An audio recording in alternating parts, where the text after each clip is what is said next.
While Elvis Presley managed to transcend teen idol status to become a pop culture icon, there was one entertainer who, for a brief moment in history, managed to almost eclipse the king of rock and roll's popularity with teenagers around the world.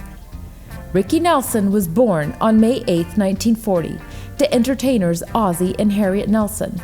The Nelsons starred in a popular radio comedy series, The Adventures of Ozzie and Harriet. Starring America's favorite young couple, Ozzie Nelson and Harriet Hilliard. In 1949, Ricky and his older brother David began playing themselves on their parents' show. Hey, David? Yeah? Let me borrow your pen, will you? What for? In 1952, the program made its television debut. Favorite family comedy, The Adventures of Ozzie and Harriet. It's like pretty good cake there. Yeah, Mom baked it this morning. It's supposed to be for dinner, but we're just sort of sampling it now. We don't want our dinner to spoil our appetites. Ricky Nelson's trademark line, "I don't mess around, boy," became a national catchphrase with prepubescent viewers.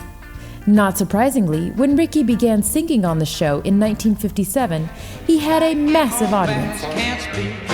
We're in a slowdown zone, baby, look at that clock. Why can't it be wrong? According to Nelson, he had no musical ambitions until a girlfriend said she was in love with Elvis Presley. He retorted that he too was cutting a record, which in reality he had no plans to do. But then he did. With his father's help, Ricky signed a one-year deal with Verve Records and released his first single. The deal did not last long due to a dispute over royalties. Ricky's father, Ozzie, then signed his son to a 5-year deal with Imperial Records.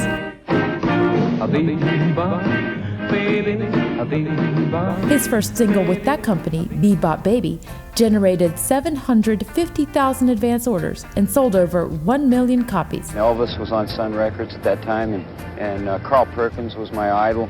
You know, I always wanted to sound like Carl Perkins, and maybe that's where I picked up on that kind of sound, and I just tried to copy that as much as I could. I will follow you wherever you... In 1958, Ricky Nelson released his second album. I gave away my heart for a little fool. Oh yeah. The first single from that album, Poor Little Fool, became the #1 single on Billboard's newly instituted Hot 100 Singles Chart and sold over 2 million copies. During 1958 and 1959, Nelson placed 12 hits on the charts in comparison with Elvis Presley's 11. There's a place where lovers go to cry. From 1957 to 1962, Nelson released 30 top 40 hits, more than any other artist except for Elvis Presley, who had 53, and Pat Boone, who had 38. While Elvis Presley's musical success was boosted by his film roles, Nelson was the first teen idol to utilize television to promote hit records. I'm a traveling man, made a lot of stops all over the world. Ozzie Nelson even had the idea to edit footage together to create some of the first music videos. Upon turning 21, Ricky Nelson officially changed his name to Rick Nelson and soon signed a 20-year contract with Decca Records. In 1963, Nelson married Kristen Harmon. The couple would have 4 children and separate 10 years later. Go on the road, sometimes it's a very lonely kind of thing. When you're alone, you are alone and by yourself, you know.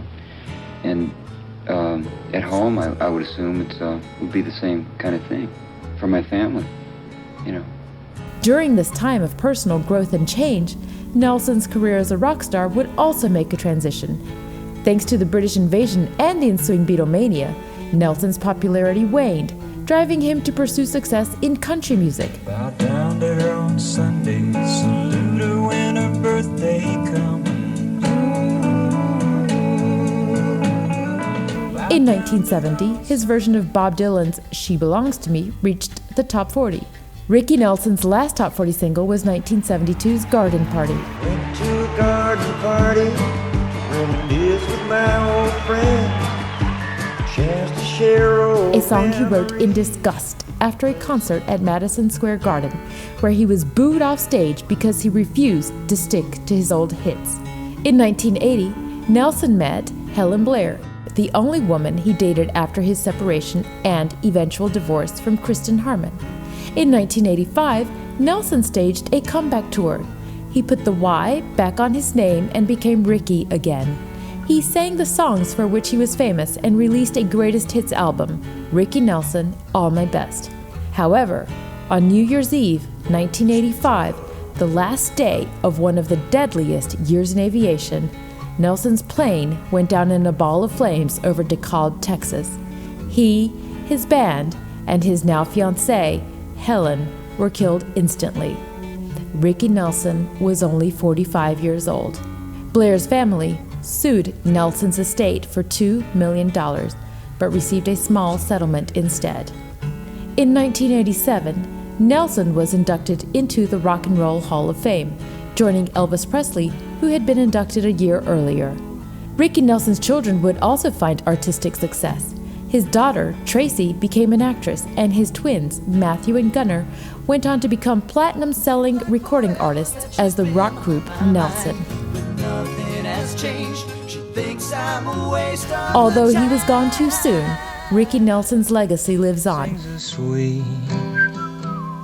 Melody. Thanks to his contributions to pop culture history as both a singer and an actor.